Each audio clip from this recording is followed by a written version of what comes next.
Swadata kabisa. Hujambo tena mpenzi msikilizaji, karibu kusikiliza uchambuzi wa habari kutoka redio ya kijamii Kivu. Uchambuzi wetu wa habari kama kawaida unakuwa ukijumuisha na kurasa mbalimbali. Utakuwemo kurasa wa habari muhimu, habari za mahali, habari za michezo, habari kutoka sehemu mbalimbali, habari za kitaifa na zile za kimataifa. Isaac Mulucha Ashibe mchambuzi wako wa siku ya leo. Upande wa pili Jean Makelele Kalajadena asikilia vima dawati la mitambo kwa utulivu na kualika kuambatana nami mwanzo hadi tamati. Nasema karibu.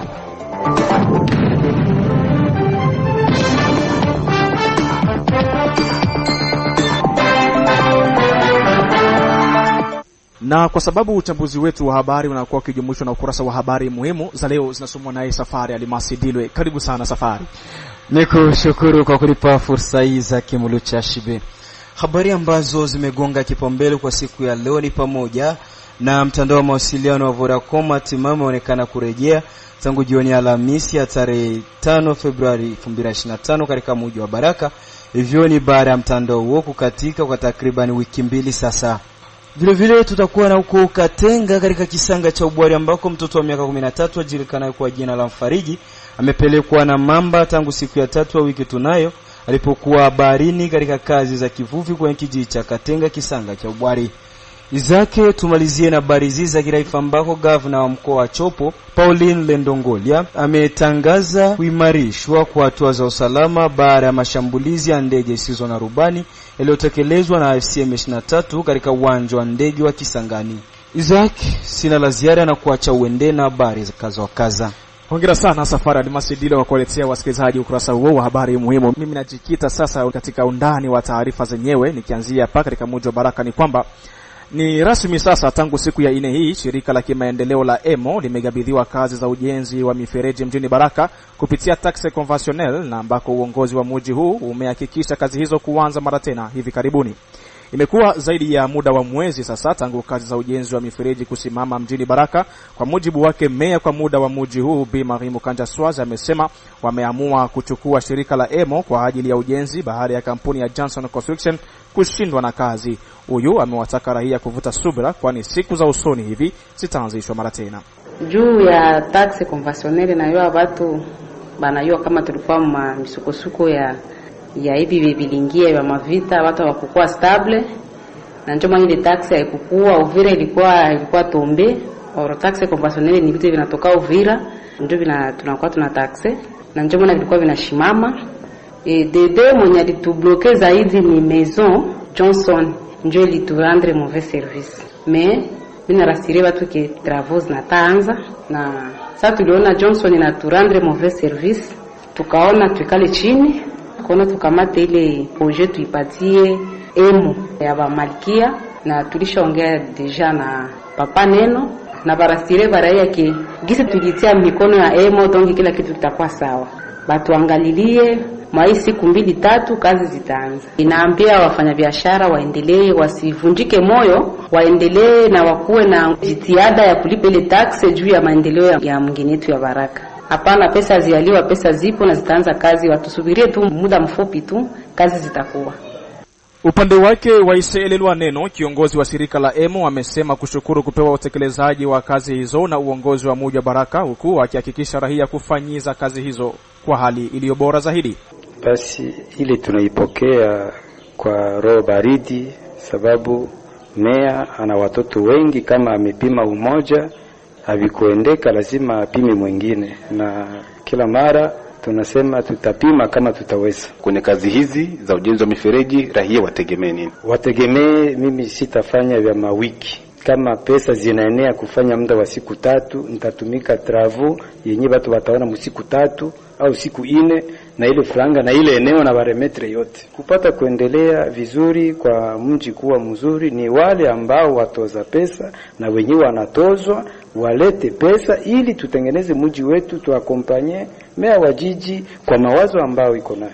Huu ni muda mwafaka wa kuakompanye meya kwa kutengeneza na kuakompanye sisi wote tuwajibike kwa namna moja kama vile ingine, kwa ili kidogo yenye kila mmoja atakuwa nayo ya kuongezea ili tuboreshe mji wetu. Msikilizaji, katika mji wa Baraka tu kama tulivyojuzwa kwenye ukurasa wa habari muhimu, mtandao wa mawasiliano wa Vodacom hatimaye umeonekana kurejea tangu jioni ya Alhamisi hii tarehe 5 Februari.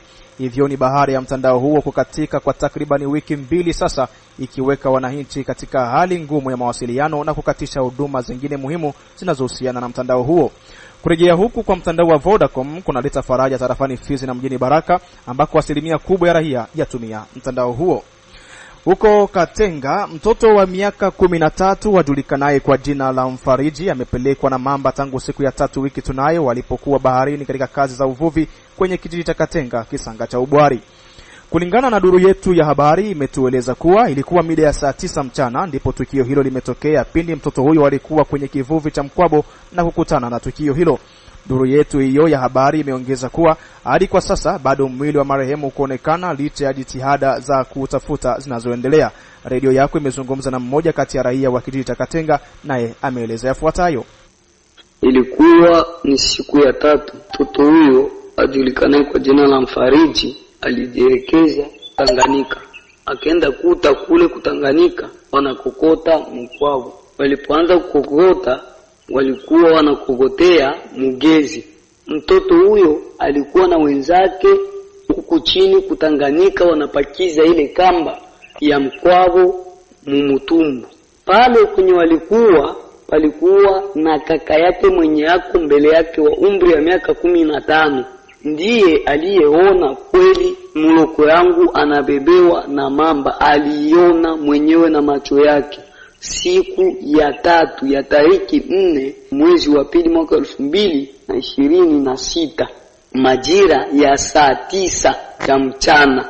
Na wakati alipobebewa, kaka yake yule alikaa kimya. Alipoikaa kimya, alikuja sema sasa muda wa majira ya saa 12:30 ndipo watu walikamata mitumbu ili kwenda kutafuta mtoto yule. Lakini hiyo jana hawakumuonaka. Tena leo alfajiri mapema wakalamukia kwenda kumtafuta, mpaka sasa tena hawakumuona. Mpaka leo hivi maiti haijaonekana.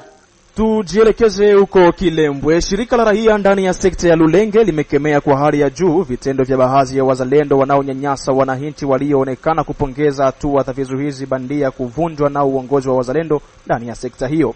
Udhibitisho ni wake Bwana Abedi Sumbi Abdul, kiongozi wa shirika la raia NDC Chumvi ya Kongo sekta ya Lulenge, ambaye amesema kupokea vitendo hivyo kwa huzuni zaidi.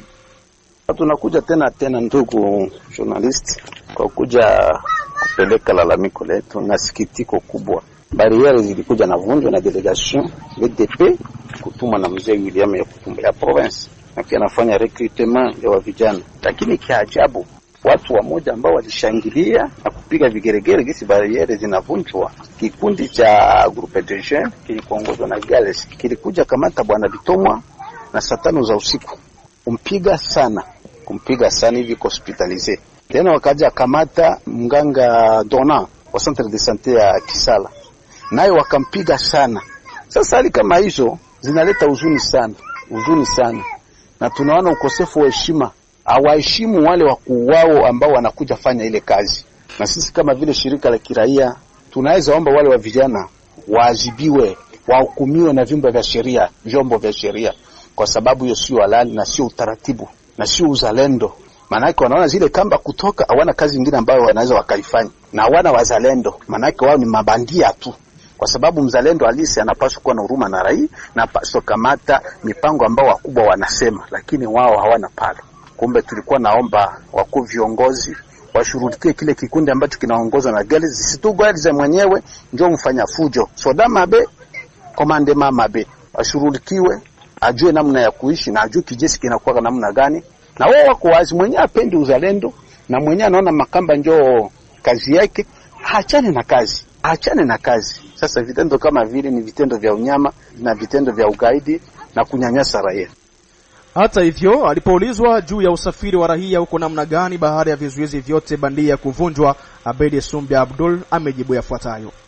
Makamba yote ishavunjwa, lakini sisi bado kuamini kama yatawezekana. Sababu gana wa vijana wa huku ni wagaidi sana, na tunaamini kidogo, kwa sababu delegation inakuwa ni delegation kubwa, ni delegation kubwa. Kama watapuuzi hatujui, lakini tangu waingie siku ya kwanza hadi sasa watu wanapita bila tatizo kabisa, watu wanapita bila tatizo.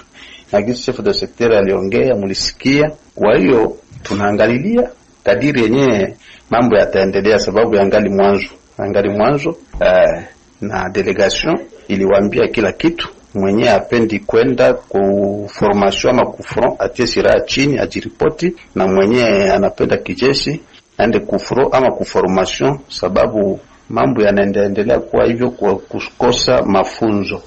Waskari jeshi nao ni wadogo, ilikuwa ya muhimu waskari jeshi waongezwe, au ile kikundi ya wansie combattant force speciale ya SNPCC itume vikosi vyao hapa Kilembwe kwa kulinda raia, kwa sababu hapa kwetu kuna mazoea kila mara wa vijana bariere zikitoka wanaingia sasa kwa mambo ya wizi, wanaanza iba. Na hiyo kuiba, kama kuko forces zenyewe ziko na zinatia mabariere zao, zitasaidia raia kwa ile maeneo zenyewe ziko strategic, sawa vile kumabunga mayamoto, inaweza ikasaidia. Kama wala watakuja wanashensi wakuye na ukamati utaratibu kadiri gisi mambo yanasemwa. Hiyo njoo kisi naweza nikawajibu, na njoo pendekezo yetu. Wachuruzi hii juma wote wanatembea kwa amani, tunaangalia sasa wengine juma kadiri gisi mambo yatakuwa.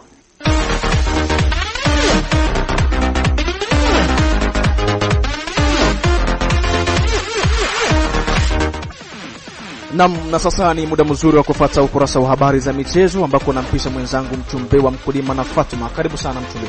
Naam, asante sana Izake Mulucha Ashibe. Kwenye habari za michezo, acha tuanze na habari hizi za hapa nchini Jamhuri ya Kidemokrasia ya Kongo, ambako mfungaji bora wa michuano ligi kuu hapa nchini Jamhuri ya Kidemokrasia ya Kongo, kandida Mapendo Payet na bao zake 15, na hivyo amezifunga zidi ya klabu 10 kwenye michuano hiyo, huko ikiwa bado tu klabu 4 ambazo bado hajazifunga, na klabu ambazo amewahi kuzifunga katika msimu huu kupitia bao zake hizo 14 ni pamoja na klabu ya Ose Renaissance, New Jack, Bukavu Dawa, Etoile de Kivu, Angers Vert, AC Ranger, Maniema Union, Aigle du Congo, FC Celeste, Renaissance du Congo. Hizo ni klabu ambazo tayari zimekwisha kufungwa na mchezaji huyu kandida Mapendo Payet kwa bao zake hizo 15. Ukiangalia kwamba bado klabu za Tupisa Mazembe, Seven Club na zingine kama vile mbili hizi ambazo bado hajazifunga. Lakini pia tunakumbusha wasikilizaji kwamba kandida Mapendo Payet ni mzawa wa hapa tarafani Fizi. Kandida Mapendo Payet ni mzawa wa hapa tarafani Fizi na mji wa Baraka, kwa kutokea kwenye klabu ya OC Masanze, ambako klabu yake ya utotoni ilikuwa ni Boston Jiwe. Naam. Asante. Wacha tuangazie pia kwenye habari hizi za usajili huko Ulaya. Mshambuliaji wa Ureno Cristiano Ronaldo, ambaye leo anatimiza miaka 41, huenda anatarajiwa kususia mechi yake ya pili kwenye klabu yake Al Nassr, licha ya kuchapisha picha yake akifanya mazoezi, na badala yake akaomba kuondoka katika klabu hiyo ya ligi kuu ya Saudi Arabia. Magazeti mengi yameweza kuandika hivyo. Vile vile kuna habari hizi, kiungo wakati wa Ureno Ruben Neves wa miaka 28, ambaye alihusishwa na uhamisho wa Januari kwenda Manchester United miongoni mwa vilabu vingine, amesaini mkataba mpya katika klabu yake ya Saudi Pro kwenye ligi ya huko Saudi Arabia hadi pale mwaka 2029. Wacha pia tuangalia habari hizi. Atletico Madrid iko tayari kumsajili mlinzi wa Tottenham Cristiano Romero wa miaka 27 kufuatia chapisho la hivi punde la Mwargentina huyo kwenye mitandao ya kijamii kuonekana kukosa klabu ni hapo. Na habari zingine ambazo sasa hivi zinaendelea kutanda kwenye mitandao ya kijamii ni kwamba klabu ya Real Madrid ya huko Hispania inaendelea kumwekea macho makubwa mchezaji wa Chelsea the Blues huyu Enzo Fernandez, na hivyo kuna kuwa na pendekezo ambazo tayari zimekwisha kuwa kwa kuweza kubadilishana wachezaji. Miongoni mwa wachezaji hao itakuwa ni mchezaji Vinicius Junior pamoja na huyu Arda Güler, kwa kuweza kubadilishana na mchezaji Enzo Fernandez. Wachezaji wawili watakwenda kwa mchezaji mmoja. Real Madrid watatoa wachezaji wawili kwa kuweza kumpata Enzo Fernandez, au la watatoa paundi milioni 100 kwa kuweza kumchukua Enzo Fernandez kutoka pale Chelsea, na tayari kocha wake ameruhusu kuweza kuondoka pale. Naam, mkulima na Fatuma, mimi nimekukata namna hiyo kwa sababu upande wa pili sasa tunaambiwa kwamba muda wako umetamatika, umekwisha. Haya, asante sana Isaac Mulucha Ashibe.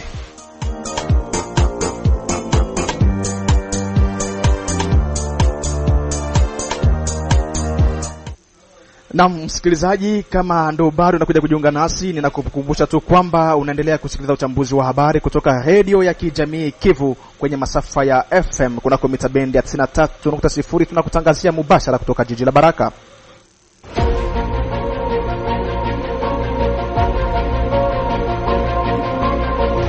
Ukitaka kutengenezesha vyombo vya kielektronik na kununua vifaa vyake vya akiba ima pièce de rechange, jibu lako ni kampuni ya BBC Elia Baraka Aibaz. Na sasa tunajielekeza huko Kamituga. Jiji la Kamituga linaonekana kukumbwa na hali ya usalama mdogo ambako kila leo watu wanauawa kwa kupigwa risasi na watu wenye kumiliki silaha. Mashirika ya kiraia eneo hilo yaomba vyombo vya usalama kuimarisha usalama wa watu na vitu maeneo hayo. Taarifa tunazo ni kwamba kitendo cha hivi karibuni ni cha watu wawili waliouawa mfululizo kwa kupigwa risasi mwanzoni mwa wiki hii, kama alivyohakikisha Bwana Jean-Pierre Mwanda, kiongozi wa shirika la raia la Sosiko RDC paka Mituga. Ni kwa huzuni mkubwa tunaendelea kuona wizi wa kushikilia silaha mjini Kamituga, ambako hakupiti siku mbili hizo mambo haziripotiwe. Usiku wa tariki 3 kuamkia tariki 4 mwezi wa pili huu, ilikuwa siku ya pili, wezi kushikilia silaha waliweza kuingia ndani ya nyumba ya Bwana Samuel na kuweza kumuua kijana ule. Na hii siku ya 3 tariki 4 kuamkia hii siku ya 4 tariki 5 mwezi wa pili, wezi wenye kusikilia silaha waliweza kuingia ndani ya duka ya bwana mmoja anayekuwa akiishi mkata ya Sportinge, barabara kwenda Bakimbangu. Aliweza kuingiliwa na wezi, na alipojitatanua mwezi mmoja aliweza kufyatua masasi na ikaweza kumpata bwana ule.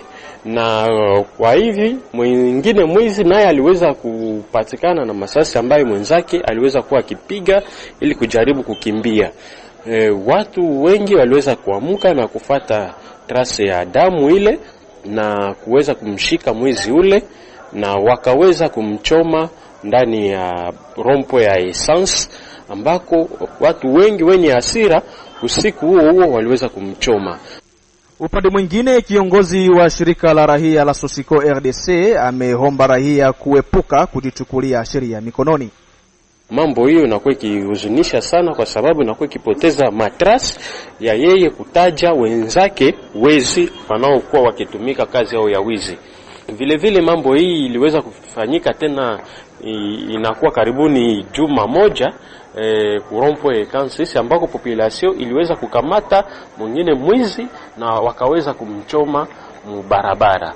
Kwa hiyo tunaomba wakaaji wote wa mji wa Kamituga wawe macho na waendelee kuchunguza, na vile vile tunaomba kwa serikali iendelelee kuongeza mezire ya kuproteger raia na mali yake, na vile vile waweze kudisponibilize kwa population numero vert ambao raia inaweza kuwa ikiita wakati tukio kama hii inaweza kujitokeza.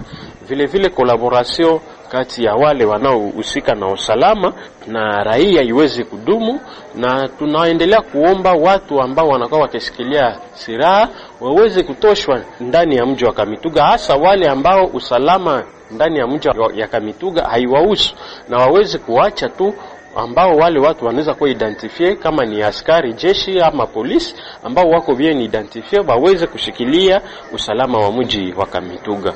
Wale wengine wote ambao waliweza kushika silaha waweze kupelekwa nje ya mji wa Kamituga ili usalama uendelee kudumu ndani ya mji wa Kamituga, ambako ilikuwa mji wenye amani, ila kwa sasa inakuwa mji ya masasi kila siku. Na kwenye habari ya kitaifa, gavana wa mkoa wa Chopo Polele Ndongolia ametangaza kuimarishwa kwa hatua za usalama baada ya kushuhudiwa kwa mashambulizi ya ndege zisizokuwa na rubani yaliyotekelezwa na AFC M23 katika uwanja wa ndege wa Kisangani. Safari Alimasi Dilwe na undani wa taarifa hii. Naam. Katika waraka wa mzunguko uliotolewa Jumatano na kuelekezwa kwa machifu wa vijiji, machifu wa mitaa, wasimamizi wa mitalu, wamiliki wa maeneo pamoja na wahudumu wa hoteli, loji, nyumba za kulala wageni na maeneo mengine ya malazi, gavana wa mkoa wa Chopo amehimiza ushirikiano wa karibu na vyombo vya usalama kufuatia mashambulizi ya ndege zisizo na rubani drones yaliyotokea mwishoni mwa wiki iliyopita katika uwanja wa ndege wa Bangboka huko Kisangani. Mashambulizi hayo yalidaiwa hadharani na waasi wa FC M23. Walengwa wa waraka huo sasa wametakiwa kutoa taarifa kuhusu mtu yote asiyejulikana au mwenye kushukiwa anayepatikana katika maeneo yaliyo chini ya mamlaka yao. Pauline Lendongolia pia anasisitiza ushiriki wa dhati wa mara kwa mara na bila kuchoka wa viongozi wote wa ngazi za chini katika utekelezaji wa operesheni za kiusalama zilizoitwa Yeba Voisin na Filimbi, yani mjue jirani yako Filimbi. Operesheni hizo ambazo tayari zimeanzishwa zinalenga kuimarisha ulinzi wa kijamii na kuzuia uingizaji wa watu au shughuli za kutiliwa shaka. Waraka huo unaonya kwamba hakutakuwa na uvumilivu wowote endapo maagizo haya yatatekelezwa. Kuhusu uwanja wa ndege, gavana wa mkoa alifanya ziara huko Jumatano. Shughuli zinaendelea kama kawaida. Upande mwingine, katika taarifa ya vyombo vya habari iliyotolewa Jumatano, FC M23 ilidai kuwa imelenga kituo cha uongozi wa ndege zisizo na rubani kilicho katika uwanja wa ndege wa Kisangani, ambako ndege hizo hutumika kuendesha mashambulizi hasa katika maeneo ya Likale, Ruchuru, Lubero, Kale, Mwenga, Masisi na Minembwe. Wasi hao pia wanadai kuwa wanafuatilia uwanja wa ndege wa Kisangani. Huko Kisangani, mamlaka zimewataka wananchi kuwa watulivu. Tukiachana na habari hizo, habari zingine hapa zinasema kuwa akiwa ziarani nchini Marekani miezi miwili baada ya kudhibitishwa kwa mikataba wa Washington mbele ya rais wa Marekani Donald Trump, rais wa Jamhuri ya Kidemokrasia ya Kongo Felix Antoine Tshisekedi anaendelea kufanya mawasiliano mengi ya kidiplomasia na viongozi wa Marekani. Jumatano hii alikutana na Marco Rubio, waziri wa mambo ya nje wa Marekani. Kwa mujibu wa idara ya mambo ya nje ya Marekani, Felix Tshisekedi na mkuu wa diplomasia wa Marekani walijadiliana kuhusu uhusiano wa pande mbili kati ya nchi hizo mbili pamoja na fursa za uwekezaji wa Marekani katika Jamhuri ya Kidemokrasia ya Kongo. Waziri wa mambo ya nje Marco Rubio alikutana leo mjini Washington na rais wa Jamhuri ya Kidemokrasia ya Kongo Felix Tshisekedi. Walijadili maendeleo yaliyopatikana katika utekelezaji wa mkataba wa ushirikiano wa kimkakati kati ya Marekani na DRC uliosainiwa tarehe 4 Disemba 2025, hususan kuhusu uwezekano wa uwekezaji wa Marekani nchini DRC, imeripoti idara ya mambo ya nje ya Marekani. Hali ya kiusalama mashariki mwa DRC inakumbwa na kuendelea kwa ongezeko la ghasia kati ya AFC M23 wanaoungwa mkono na Rwanda na majeshi ya serikali pia ilijadiliwa katika mkutano huo. Katika fursa hiyo, Marco Rubio alisitiza tena dhamira ya Marekani ya kushughulikia heshima na utekelezaji wa mikataba ya Washington. Msikilizaji, tulikuwa nayo kwenye habari za kitaifa kwa siku ya leo. Asante sana Safari Alimasi. Msikilizaji, tutamatisha uchambuzi huu wa habari na habari kutoka Burundi. Kesi ya aliyekuwa mbunge wa chama cha kisiasa cha upinzani Senel Agathon Rwasa kuhusu uongozi ndani ya chama hicho haijapiga hatua. Agathon Rwasa anazilalamikia mamlaka za sheria ikiwemo mahakama kwa kushindwa kutenda haki. Rwasa aliondolewa kama kiongozi wa chama kilichosimamishwa katika mkutano mkuu uliofanyika Ngozi kaskazini mwa Burundi. Nafasi ya kiongozi huyo wa zamani wa waasi ilichukuliwa na bwana Nestor Giruhuishaka. Bukuru Elias Daniel, mwanaripota wetu wa Burundi, anafafanua undani wa habari hii. Akizungumza mjini Bujumbura, mji wa kiuchumi, Agathon Rwasa amehimiza idara ya sheria kuitisha kesi hiyo ili iweze kuamuliwa. Mfumo wa mahakama naona una matatizo, tena si haba, kwa sababu haiwezekani walalamikaji na walalamikiwa hali wote wanaishi nchini Burundi na mahakama iko Burundi ishindwe kuchukua uamuzi wa kusikiliza hiyo kesi na kuitatua. Tulitarajia mwezi wa 12 kwamba hiyo kesi ingetatuliwa. Halijafanyika. Sasa tuko mwezi wa pili, hatujui wataamka lini na kusikiliza hii kesi. Na kama mahakama ipo kwa ajili ya Warundi, kwa nini isiwajibike na kuwatendea haki wale wote wanaoendea mahakama ili kutendewa haki sawa sawa na sheria?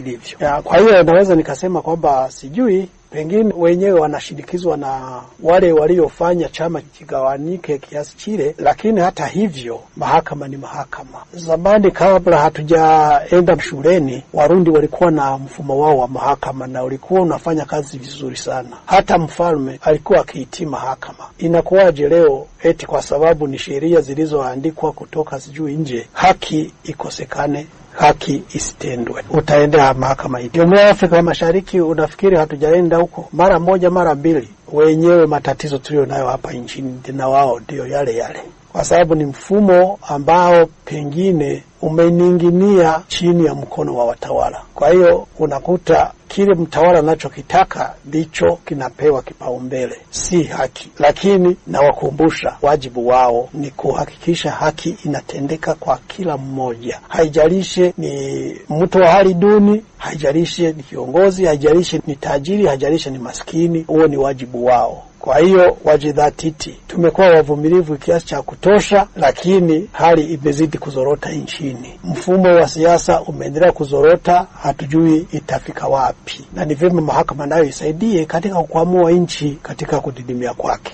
Chama kikuu cha upinzani nchini Burundi kiligawanyika baada ya kundi moja kusema kuwa limemuondoa kiongozi wake Agathon Rwasa kwa kushindwa kuziunganisha pande mbili. Vyanzo ndani ya chama hicho na mashuhuda walisema Rwasa aliondolewa kama kiongozi wa chama kilichosimamishwa katika mkutano mkuu uliofanyika Ngozi, kaskazini mwa Burundi. Nafasi ya kiongozi huyo wa zamani wa waasi ikichukuliwa na Nestor Girukishaka, afisa mwandamizi katika kampuni inayomilikiwa na serikali. Chama cha SNL kilichoasisiwa mwaka 2019 kilisimamishwa mwaka 2023 na serikali ya Burundi, ambayo ilikituhumu kwa kile ilichokiita ukiukwaji wa utaratibu. Wakosoaji walisema hatua hiyo ya Wizara ya Mambo ya Ndani ilikuwa jaribio la kuubinya upinzani kabla ya uchaguzi wa bunge wa mwaka 2025 na kutisha kuirudisha nchi katika machafuko ya kisiasa. Nikiripoti kwa niaba ya Radio Kivu Baraka kutoka nchini Burundi, Bukuru Elias Danieli. Msikilizaji, ni hadi hapo ndipo natamatisha uchambuzi wa habari kwa siku ya leo. Shukrani za heshima kwa wenzangu wote walionisaidia kuandaa uchambuzi huu wa habari, hususan kwa mwadhiri mkuu Nikodem Kashindi. Dawati la mitambo lilisimamiwa naye Jean Makilele Kalajaden. Mimi ni Isaac Mulucha Ashibe. Kwa niaba ya wote waliowasikiliza katika uchambuzi huu wa habari, nasema asante na kwaheri. Salamu alaikum.